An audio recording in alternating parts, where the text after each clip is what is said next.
Good morning, and I'm hoping I'm not going to get tongue-tied, but probably will. Excellent. It's with great pleasure that I'm going to introduce our next speaker, Jim McColl, who's Chairman and Chief Executive of Clyde Blowers.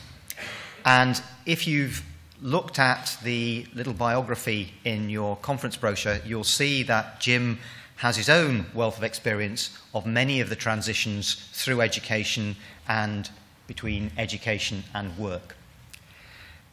This conference is very much about how we support individuals to navigate across the often complex and confusing landscape of education and work, to reach their own goals. And in many cases, they're often having to do this with no map.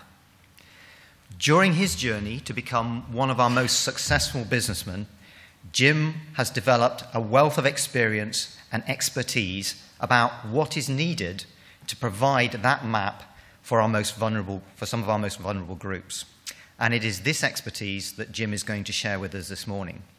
I'm sure that much of what he's going to say will resonate very much with our own experiences, and I'm sure that there's a lot in there that we will be able to learn and use within our own sectors. So with no more ado, can I introduce Jim McColl and ask you to welcome him to the stage.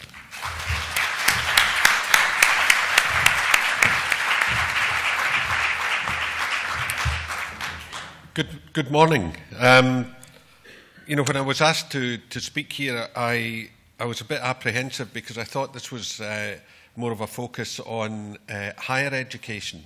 And what I'm going to talk to you about this morning is an initiative, a new approach to secondary education, enhancing access and equality of opportunity for a group of people, a significant group of young people currently falling out of the education system. Now, my background is that I left school at 16 with what at the time were O-levels, 3 O-levels, maths, English and arithmetic.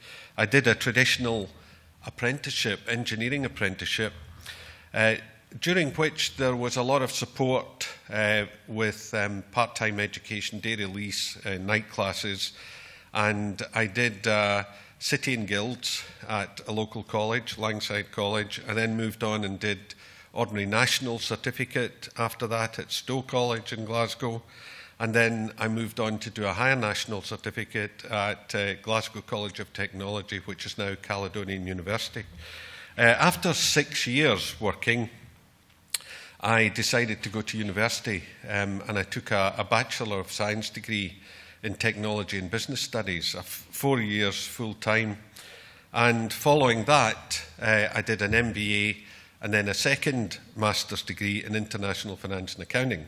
So I've been through the whole spectrum of the education system. And in looking at the education system today, I feel in particular that it's doing very well for the majority of people. And I think some of the enhancements recently with the Wood Commission introducing some vocational options with colleges in 4th, 5th and 6th year, I think that's a fantastic addition, so that you don't just have the choice of academic subjects, you can move on and start to engage with some vocational subjects at college. However, there are a group of people, young people, who perhaps probably about 15 to 20%, it could be higher in some areas, mainly from poorer areas in the city that just check out of education at 14. Now, I started looking at this about 5 years ago. I had an interest in what was causing this problem. What was the cause of this NEET problem we had? The problem that gave rise to a group of young people who ended up not in employment, education or training after they left school. I interviewed, well, I didn't interview, I had focused dinners with the head teachers of every secondary school in Glasgow to discuss this problem. How could we, what is it that's going wrong, and could we do something to address it? And a common theme came out that they could all tell that there was a group, probably about 14-year-old end of S2 before they go into S3 who just check out of education. They're waiting to leave at 16. They don't engage, or the education system is not engaging them. Now, I think this goes back to a problem that occurred perhaps 40-odd years ago when we moved to comprehensive education. And I think one of the problems there was that we didn't move to a fully comprehensive system. What we did was we took people who were streamed into junior secondary schools with more focus on vocational subjects. We forced them into an academic system in the senior secondary schools, and not all of them were capable of engaging in that type of system. And I think for a long time now, we've had this problem going on. People have been trying to solve it for a while, and it's still there. It's particularly bad in poorer areas of the city, and it's not just in Glasgow, it's in many cities in Scotland and in the UK, and I've found through my business further afield, the same issue happens out with the UK. So I had this idea to start what I called a junior college, Newlands Junior College.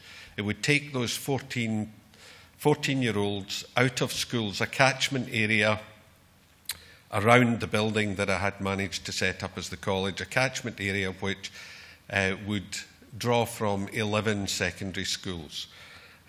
We would ask the head teachers to nominate people who they thought could benefit from the kind of education that we were looking to supply. And that was to provide academic education, of course. It's very important they have English, maths, science and IT. So we included those 4 academic subjects as part of the curriculum. But then we offered an option of 9 vocational courses, and you choose 3. And this was offered by the City of Glasgow College, who developed these courses which would allow them to transition, once they did S3 and S4, into a college course of their choosing. Now, they can choose 3 vocational courses from 9. And then the third pillar that we had was life skills. And for that, we used a group called Skillforce, which is ex-military people who provide life skills, motivation, outward bound type activities, and that's been a key part of the whole curriculum. We're just at the end of our first year, and the change in these young people is fantastic. It's very, very visible that they're now engaging fully with education. We pick them up in the morning, we provide the transport, we pick them up, and we provide breakfast. We also provide their lunch. All of that's provided by the college. And we called it a junior college because I didn't want it to have the stigma of being a special school. These are young people who need to be engaged with in a different way. I view them all as talented individuals. It's our job to find out what their particular talent is and encourage them to develop that. Many of the young people don't feel that they have any worth. So a lot of it, you've got to work hard on their self-worth and convincing them that whatever they decide they want to do, they can do. We'll give them the support to get there, but they're all capable young people. Now, in the first intake, just under half we found out were dyslexic, and the school wasn't always aware of the fact that they were dyslexic. We've also had some people that are, many of them are looked after kids, so they're probably looked after at home, meaning that there's a social worker who is engaged with the family, and they're perhaps staying with a grandmother or a single parent that may have some issues. And we make sure that we work closely with the schools that they came from and with their carers, and we have regular communication with them. It's not all been smooth sailing with them. Some we have had a few challenges, but my message to the head teacher was, we'll adopt the American Marine philosophy that no man or woman is left behind, that if there is an issue, we don't then discipline. We don't have rules in the college. We don't have we don't have bells to start classes or finish classes. It's a much more relaxed environment.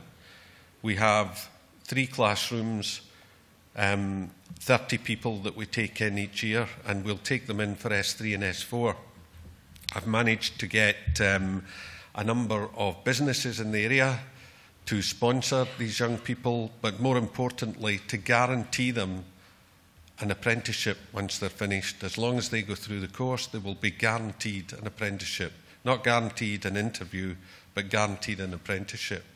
And in the S4 year, as they are deciding which of the vocational courses they really want to specialise in and what kind of job they would like to have, we will engage our sponsors, some young people from the sponsor organisation, to interact with them, take them out to show them where they would be working, what kind of work they would be doing, and talking to them about their experiences going into work in that sector. So we're really working closely with them to help get them into a job. But I think as importantly, and maybe more importantly, we've got a guarantee from City of Glasgow College that they can move into a college course. And the transition from the school into the college course, I think, will be made much easier for them because it's the same college that they're going along to during the week. We transport them there. It's the same college they're going along for their vocational classes. So they're already getting used to the experience of being at the college. And that's boosted their self-confidence. Many of these kids would not see themselves being capable or able to go along to a college. And I think it's important the size of the college that we have. We take in 30, and they very much get one-to-one treatment where needed. I think if it was too big, we would lose the benefit. So my idea is to get this through a whole cycle, that we've ended the S3 year this month. We'll end S4 next year, then people will be moving into jobs, onto college, and we also want to put a support mechanism in place for them once they're at college or in work, so that they feel they still have a connection back with us in the college. We have 2 or 3 that are on the autistic spectrum, and we deal with their education in a slightly different way. As I said, we've got these 3 classrooms, but we also have relaxed breakout areas, beanbags, little alcoves that they can go and sit in, or a table, wherever they feel comfortable doing their work. And we've issued all of the students with iPads. And we've got really advanced Apple technology in the school for the teaching methods. And we find that they engage, that they're very enthusiastic about engaging in the lessons, which are done mostly through their iPads. So after they maybe have a period of instruction in the classroom, they can then go out and work where they're comfortable on their iPads. So if you came into the college, you would see them perhaps lying about in beanbags and think they're playing video games. They're not. They're on doing their work, and they've got to go back into classroom at the end and finish the class. It's been very, very effective. And we've got young people now who are confident, who if you went in to see them today, you wouldn't recognise that they were in this group of 15 to 20% who would be highly unlikely to get any qualifications and are more likely to drift out into welfare and a future that didn't make the best of their talent and skills. And I think this is a very important group to address. We spend a lot of time focusing on the remaining 80–85%. But this is the poverty trap. If we don't address this issue, we're actually condemning these people and excluding them from opportunities to go on to improve the quality of their life and be good contributors to society. So I think it's very important that if you're from a university or a college, that you do take an interest in the flow of people into the college and onto university. It's too easy to forget about this group, and I think that's gone on for too long. I know that people haven't intentionally forgotten about them, but we haven't found the proper way to engage with them. And I think we've found a solution to this. Sure, we won't be able to save everyone, but from what I've seen in the group we've got a very high success rate in people engaging with us, people that we thought we were educating them to National 4 standard. We're now having a group of them we're having to take on to National 5 because we find they're actually more capable than we believed they were when they were presented to us. The goal is to see this through a full cycle, but I've already got interest from other areas that would like to do this. I'm working at the moment with the Scottish Government and Glasgow City Council in partnership on this college. And I think that's a very important model, that it's a public-private model. I don't think the models that are being adopted south of the border with academies would work in Scotland. We just have a different philosophy up here, and it just wouldn't get off the ground here. I think this is the way forward to work. We have to work as part of the system and include and communicate and keep close to the schools that these young people come from. That's very important. But I have been approached by other councils, North Lanarkshire, South Lanarkshire, who are really interested in this model for their area. And last week I was asked to go up to speak to the board of DC Thomson and Dundee, who want to do something similar up there. I've had approaches from 2 individuals in Edinburgh who want to start a school in Edinburgh as well. So I think that there is a need for it across the country and perhaps out with Scotland, but our focus, or my focus just now, is just in the Scottish context. And I believe that we may be starting a few of these probably a year in August, after we've been through a full cycle in this academic session. I would like to see a network of these as an additional resource to clusters of schools around areas where there are more deprived areas in some of our larger cities.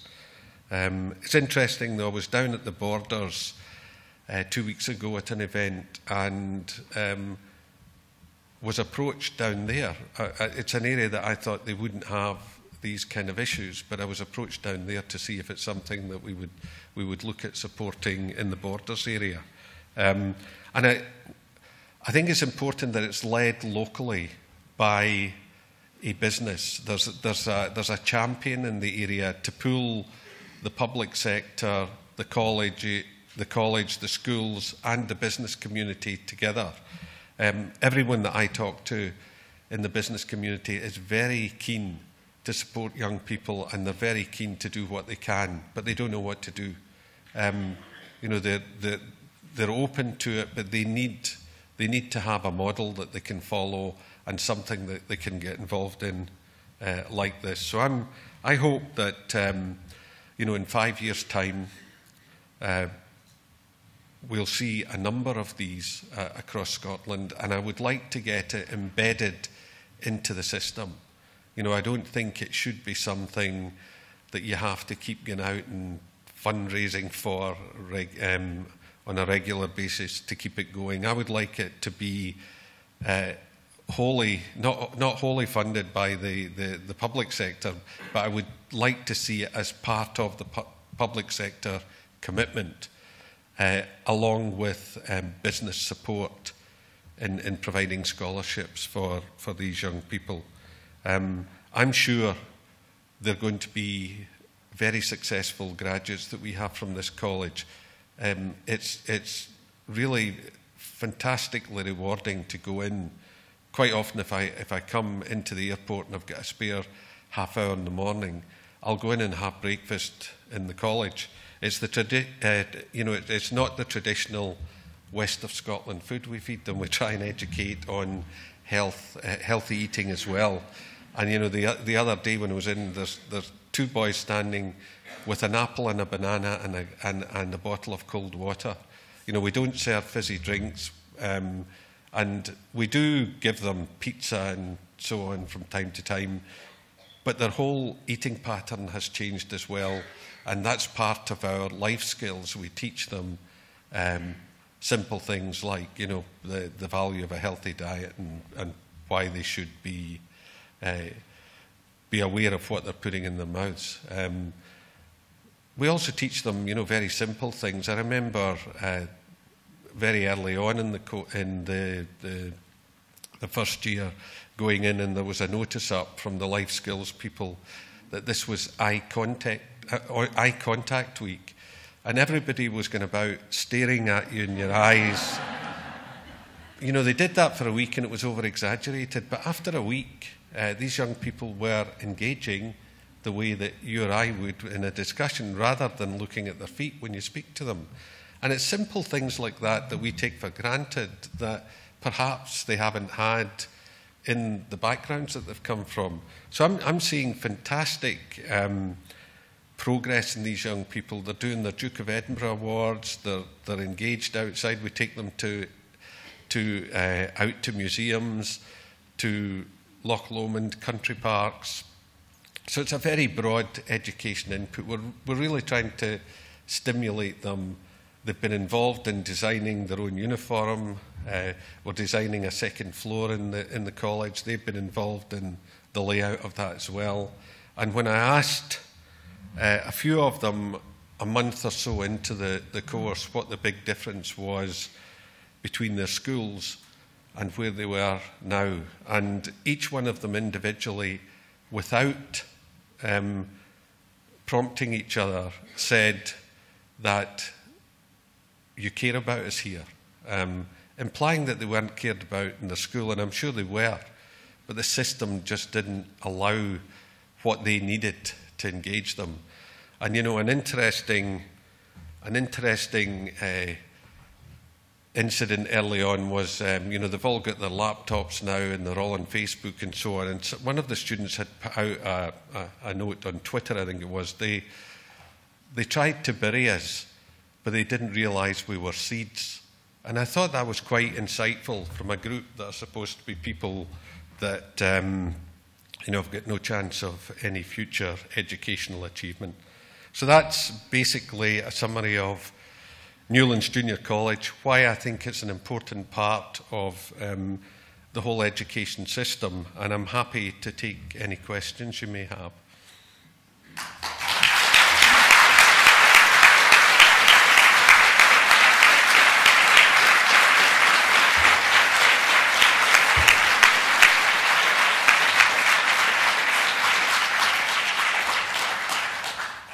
Thank you, Jim. That was really informative, and I'm sure I have lots of questions, so I'm not going to bother with the audience. Here? Yeah, that's fine. Okay. So we'll ignore them, and I'll ask you some questions. No. Questions for Jim from the floor. There are a couple of Twitter questions which I'll take. Just down here. If you can say who you are and where you're from, please. Oh, hi. My name's Josepha. I'm working at Queen Margaret University. I'm also a chartered accountant and a registered teacher, so it kind of cuts across lots of areas of interest. And it doesn't say thank you, because it's kind of a talk like that and what you're doing that restores my faith in humanity, which sometimes is a bit missing. And I think it's probably on the Twitter feeds, but I suppose really interested in how you've been funding the college. Yeah, well, mainly to get it started,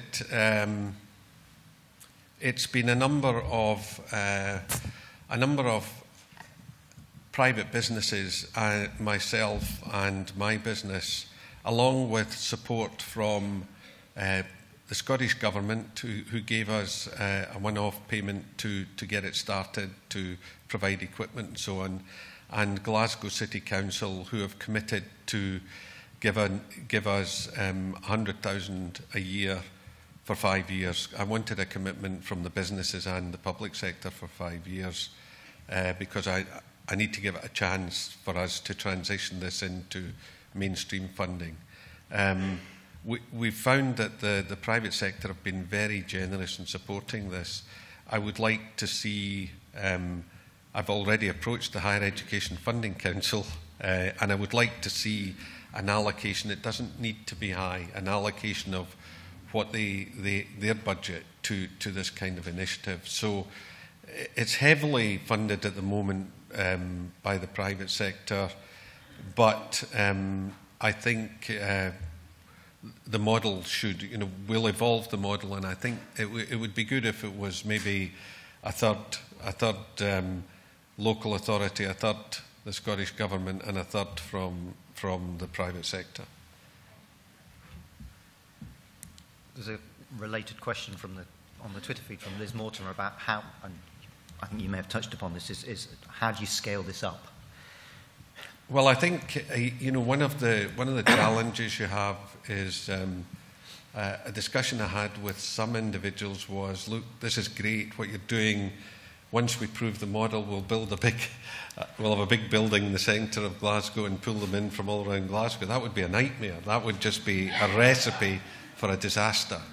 I think you have to keep them small and local around areas, and the way I see it spinning out is I have developed the first college next to a factory we had in a building that was surplus. And within Glasgow, I think there are 32 secondary schools. We can cover 11, 10 or 11. So you maybe need 3 of those servicing a pool. But I'm happy for us to maybe look at another one, but perhaps a dominant employer in another part of the city taking the lead in their area. And you find that local employers want to support the youth in their area, and it becomes more meaningful for them if it's a local issue.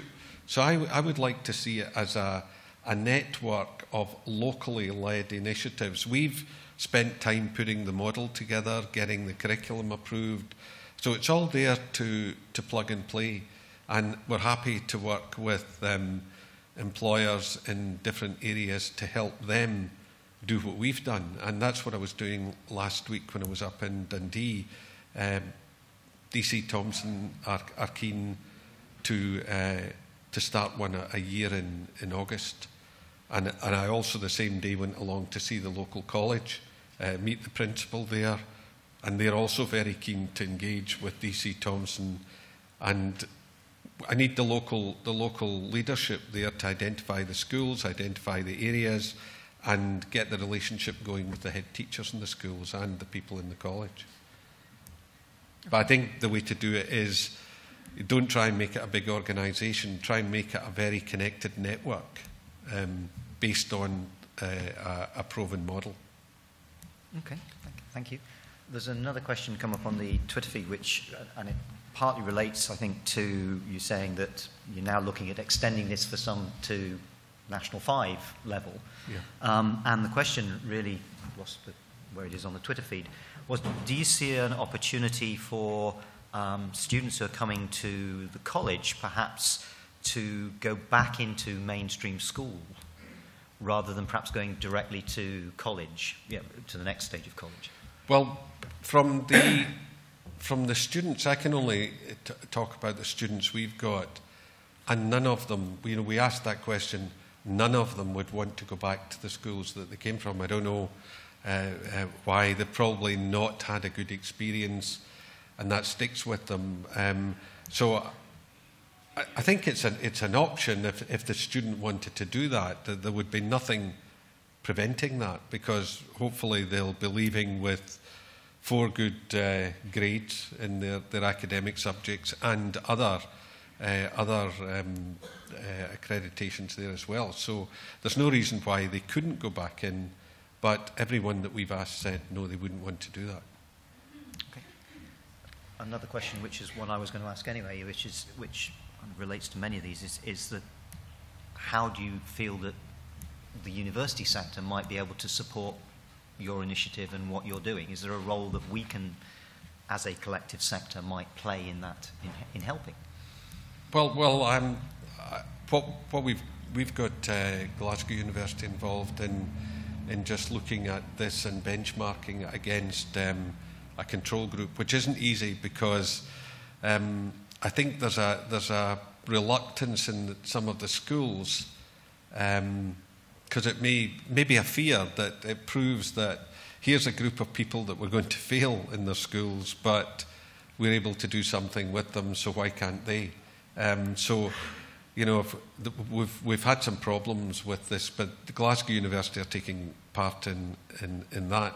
But the other area that I've had offers from 3 universities around Glasgow of graduates or undergraduates coming from the same area as these kids and coming up in and speaking to them. I've used the word kids. I'm not allowed to use that. They're young people.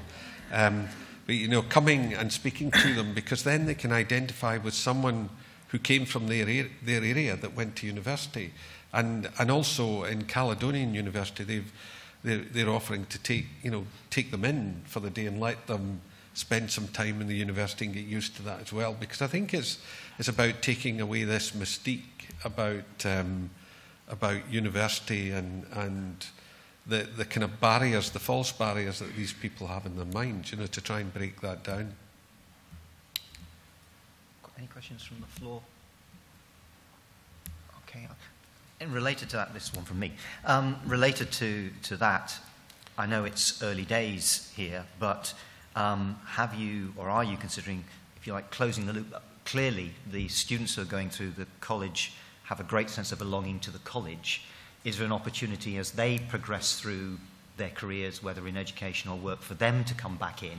Oh, absolutely. I mean, we want to build up some ambassadors here for this. And, you know, all of you out there and the universities, if you think this is a good idea, then talk about it, because we need to convince politicians that this is the way, you know, this is a good way forward. And I think, you know, if we're looking at equality, which is bandied around just now, equality of opportunity is the biggest thing you can do for young people to close this this gap that we have in society. And some politicians don't get that, you know. They and a lot of educationalists don't get it either, because they think, you know, what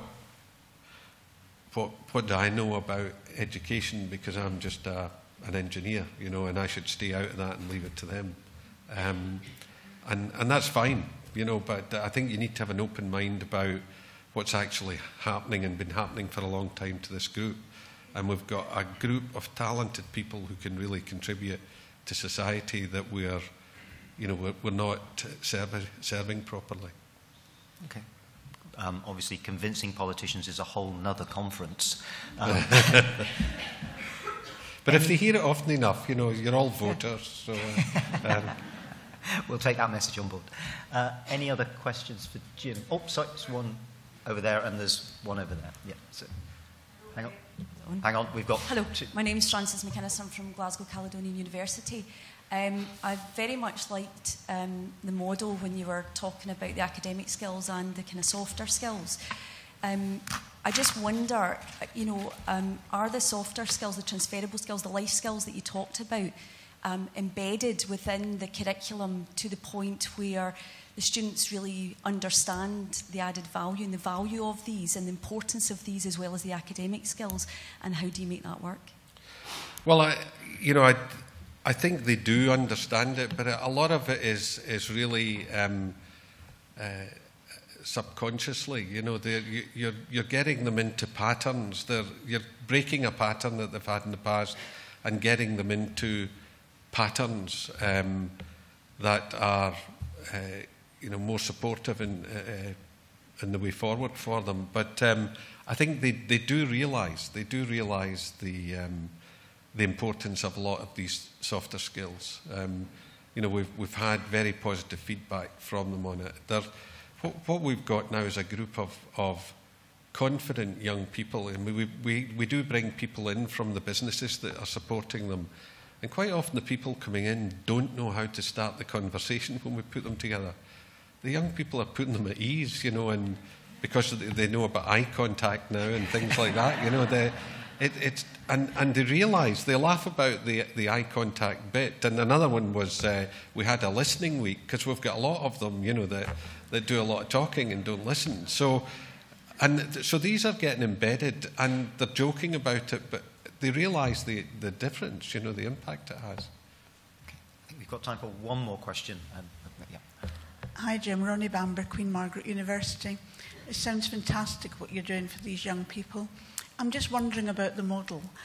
Could you have used all of that resource and effort and invested it into the existing public sector and made a big difference more widely, perhaps?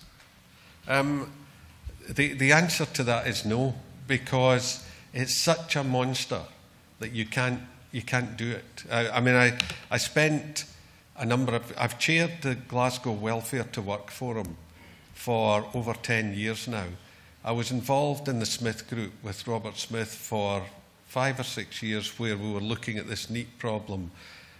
Papers go back to the government, and we talk to companies. Everybody's saying yes, we need to do something. It's impossible to get it to move. You have to actually do it, I think, in the way that I'm doing it. I did this out of frustration, because I was going to be dead before there was any change, and I think it's the only way to really get it going. That's the argument that we often get, and I went up to see Ian Wood about his commission, and Ian said to me, you're right, this is a group that are not going to engage with his solution, because they'll check out before then. He said the big challenge you've got is you've got to have the public sector involved, but you don't want them too involved that they start trying to run it, because that's when it'll fail. And I think that's absolutely right. Okay, well, thank you. I think we've had a lot to think about, and it's been really informative. So can I ask you to thank Jim once more?